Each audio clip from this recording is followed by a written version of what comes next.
அன்பு தமிழ் நெஞ்சங்களுக்கும் அருமை இல்லத்தரசிகளுக்கும் பசுமை பஞ்சாயத்தின் மீண்டும் ஒரு சமூக பதிவு. இன்றைக்கி பதிவில் நம்ம யாரை பார்க்க போகிறோம்னா, உங்கள் எல்லாருக்குமே நல்லா பிடிச்ச நடிகர், குழந்தையிலேருந்து பெரியவங்க வந்து எல்லாருக்குமே பிடிக்கும்.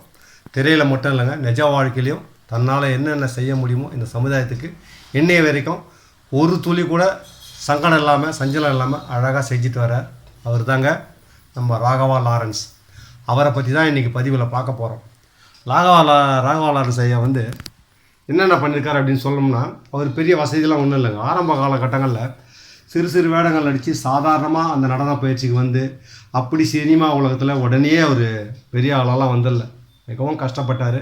எத்தனை இடத்துல வாய்ப்பு தேடி அழிஞ்சிருக்காரு. அவர் சொந்த வாழ்க்கையில் நிறைய விஷயம் சொல்லியிருக்காரு. அந்த மாதிரி அப்படி வளர்ந்த ஒரு மனுஷன் அவர் வளரும் போதே நிறைய பேருக்கு உதவியெல்லாம் பண்ணியிருக்காரு.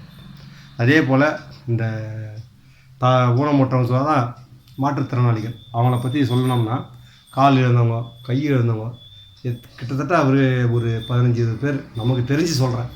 அவங்களெல்லாம் தன்னம்பிக்கை கொடுத்து, அவங்களுக்கு பயிற்சி கொடுத்து, நடனம் கற்றுக் கொடுத்து, அவங்க ஷோ பண்ண வச்சு, அவங்கள வெளியூருக்கு காமிச்சு, அவங்களும் இந்த மாதிரி ஒரு பரிமாண பாதையில் கொண்டுட்டு போயிருக்காரு.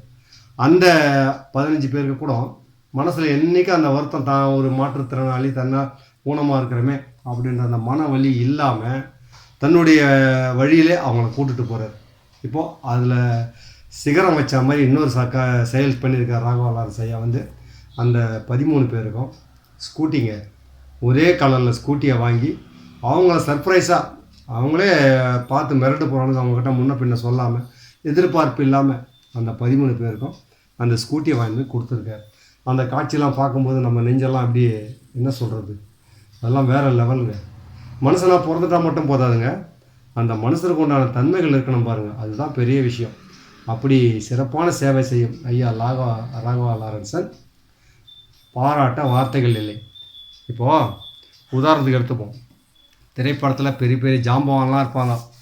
அவங்க வந்து தமிழ்நாட்டில் வரும்போது பிச்சை எடுத்துகிட்டு கஷ்டப்பட்டுட்டு அப்படியே வாழ்க்கையில் ஏதோ ஒரு சான்ஸ் கிடைக்காதான்னு வந்தவங்கலாம் படத்தில் நடிக்கும்போது பல கோடி ரூபா வாங்குவாங்க. ஆனால் 10 ரூபா செலவு பண்ண மாட்டாங்க. ஆனால் பாட்டில் மட்டும் பாருங்களேன், ஏழைங்க கண்ணி சிந்தக்கூடாது, ஆத்தாடி நம்ம நெஞ்சி தாங்காது, இது படத்தில் மட்டும்தான். அதேமாதிரி இன்னொரு பிரபலமான நடிகர் சொல்லுவார், புஞ்சை உண்டு நஞ்சை உண்டு பொங்கி வரும் கங்கை உண்டு, பஞ்சம் மட்டும் இன்னும் எங்கு மாறவில்லை, எங்கள் பாரதத்து சோத்து சண்டை தீரவில்லை. இது ஒரு படத்தில் தான். இவங்கெல்லாம் வந்து மேம்போக்கா அப்படியே மக்களை என்னமோ அப்படியே ஏழைங்களை தாங்குற மாதிரி, ஏழைங்களை அப்படியே படத்தில் யாருன்னா ஒரு ஏழை அடித்து தான் ஓடி போய் கேட்கறது, அது வாழ்க்கை இல்லைங்க. நீ எத்தனை கோடி சம்பாதிச்சிருப்ப, தமிழ்நாட்டுக்கு வந்து எப்படியெல்லாம் பொழைச்சிருப்ப, நீ செய்யணுன்ற கேட்கலாம். நான் சம்பாதிக்கிறேன், நான் செய்யணுமா? செய்யக்கூடாது தான், ஆனால் செய்யணும்.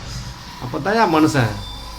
ஐயா ராகவா லாரன்ஸ் செய்கிற இந்த செயல்கள் பார்த்திங்கன்னா, வாயில் நம்ம அவரை பாராட்டணுன்னா என்ன வார்த்தை சொல்லி பாராட்டலாம் புரியல. ஒரு குழந்தை கொஞ்சம் ஊனமாக இருந்தாலே அந்த குடும்பத்தில் அது ஒரு பெரிய பாரமாக நினச்சி அதை வச்சுக்க கூட மாட்டாங்க.